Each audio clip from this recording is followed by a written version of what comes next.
यूं तो हमेशा से डकैतों की दुनिया में पुरुष डाकुओं का दबदबा देखा गया है, लेकिन 1980 के दशक में एक महिला डाकू ने आतंक का ऐसा मंजर हासिल कर लिया था कि उनका नाम सुनते ही गांवों में डर का माहौल छा जाता था। लेकिन हैरानी की बात यह है कि इस महिला ने डकैती का रास्ता खुद नहीं चुना था, बल्कि मजबूर हालातों ने इस राह पर लाकर खड़ा कर दिया था। महज 11 साल की उम्र में एक 45 साल के अधेड़ आदमी से शादी कर दी गई, जिसने दिन रात यौवन शोषण किया। माँ बाप ने भी परिवार पर कलंक बताकर बेघर कर दिया। उनके सगे चाचा ने महज 16 साल की उम्र में डाकुओं के हवाले कर दिया और उन डाकुओं ने भी नोचने में कोई कसर नहीं छोड़ी। फिर एक दिन उस बेबस महिला ने सिर पर कफन बांध लिया और तय कर लिया कि दुनिया को उसी भाषा में जवाब दिया जाए। आइए जानते कहानी बैंडिट क्वीन के नाम से मशहूर फुलन देवी की, जो किसी के मसीहा थी और किसी के लिए खूनखार हत्यारण। लेकिन उसके पहले वीडियो को लाइक और चैनल को सब्सक्राइब जरूर करना। फुलन देवी का जन्म 19 अगस्त 1963 में उत्तर प्रदेश के खुरा का पुरवा इस छोटे से गांव में दलित परिवार में हुआ था। गरीबी के कारण उनका परिवार दूसरों के खेती में काम करता था।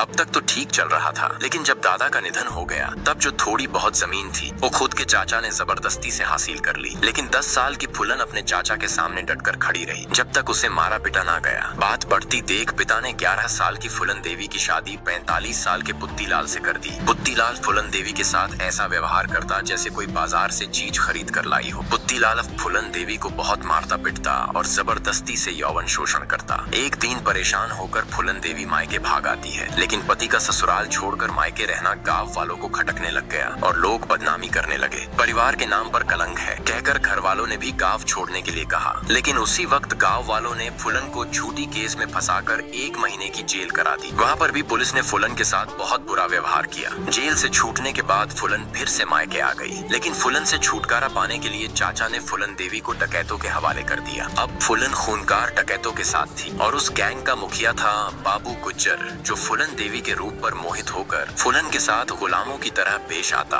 और दिन रात यौवन शोषण भी करता। उस गैंग में एक और मुख्य आदमी था जिसका नाम था विक्रम मल्लाह, जो फुलन देवी के कास्ट से बिलोंग करता था। उसे फुलन देवी के बारे में सब कुछ पता था और उसे अपने सरदार की ये बात बहुत बुरी लगी और विक्रम मल्लाह ने सरदार बाबू गुज्जर को मार दिया। अब गैंग का मुखिया विक्रम मल्लाह बन गया था, इसीलिए उसने फुलन देवी को वो हर एक बात सिखाई जो डकैती में की जाती है। विक्रम मल्लाह के वजह से फुलन देवी की जिंदगी एकदम से बदल गई थी। उसका रुतबा भी बढ़ने लगा था। दोनों एक साथ डकैती करते और खूब सारा पैसा कमाते, लेकिन फुलन देवी उन पैसों को गरीब लोगों में बांट देती थी। उसी बीच गैंग के पुराने लीडर्स जेल से छूटकर वापस आते हैं, लेकिन गैंग के बदले हुए हालात देखकर नाखुश हो जाते हैं, क्योंकि विक्रम मल्लाह अपने सरदार को मारकर खुद गैंग लीडर बन गया था। लेकिन विक्रम मल्लाह दलित समाज से बिलोंग करता था। ये बात भी उन्हें हजम नहीं हुई। इसके चलते ही उन दोनों ठाकुर गुंडों ने कुछ दिनों के बाद विक्रम मल्लाह को मारकर फुलन देवी को अपने कब्जे में कर लिया।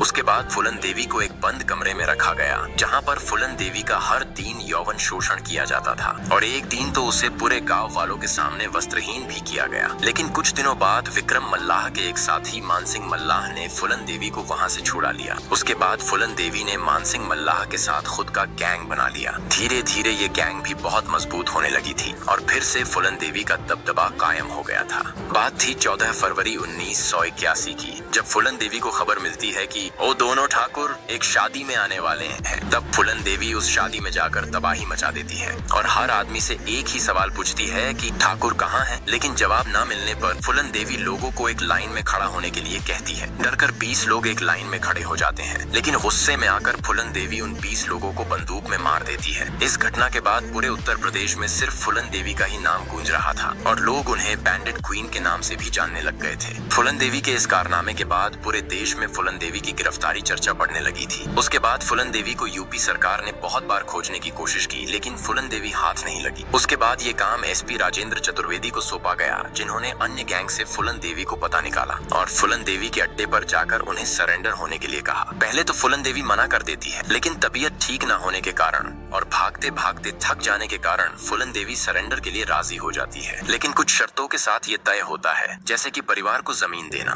भाई को सरकारी नौकरी देना, परिवार को मध्य प्रदेश में सही सलामत लाना। इन सारी शर्तों को सरकार भी मान जाती है, लेकिन इस बीच मध्य प्रदेश और उत्तर प्रदेश की पुलिस आपस में भिड़ जाती है। तब फुलन देवी सरेंडर से पीछे हट जाती है। उसके बाद एसपी राजेंद्र चतुर्वेदी फिर से फूलन देवी को मनाने के लिए अपने पत्नी को और लड़के को लेकर जाते। फूलन देवी ये सब देखकर सरेंडर के लिए फिर से राजी हो जाती है और आखिरकार 12 फरवरी 1983 के दिन मध्य प्रदेश के चीफ मिनिस्टर अर्जुन सिंह के सामने अपनी बंदूक रखकर फूलन देवी सरेंडर कर देती है। वहाँ फूलन देवी को देखने के लिए करीब 8000 लोग आए हुए थे। उसके बाद फूलन देवी को लगभग 11 साल जेल में बिताने पड़े, लेकिन उसके बाद फूलन देवी को जिंदगी एकदम बदल गई थी, क्योंकि उत्तर प्रदेश के मुख्यमंत्री मुलायम सिंह ने फूलन देवी के ऊपर लगे सभी चार्ज हटाकर उन्हें समाजवादी पार्टी में शामिल कर लिया था। उसके बाद 1996 का चुनाव जीतकर फूलन देवी सांसद भी बनी थी, लेकिन दुश्मनों को फूलन देवी की ये पॉपुलैरिटी देखी नहीं गई और 25 जुलाई 2001 में जब फूलन देवी दिल्ली में अपने घर के सामने खड़ी थी, तब कुछ अनजान हमलावरों ने फूलन देवी को 9 गोलियां मारकर उनकी हत्या कर दी और फूलन देवी के इस चैप्टर को हमेशा के लिए बंद कर दिया है।